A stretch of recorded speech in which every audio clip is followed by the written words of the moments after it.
right here.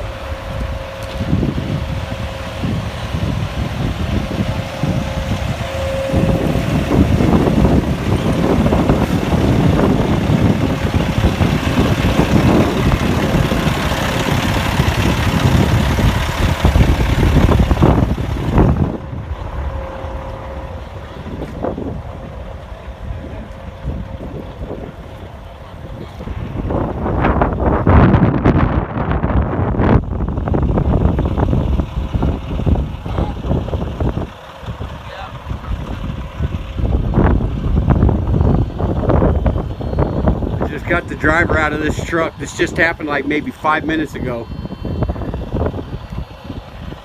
That mixer truck pulled out and the semi slammed right into it.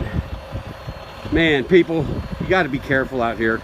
This is the worst I've ever seen. Totally incredible. Just absolutely devastating.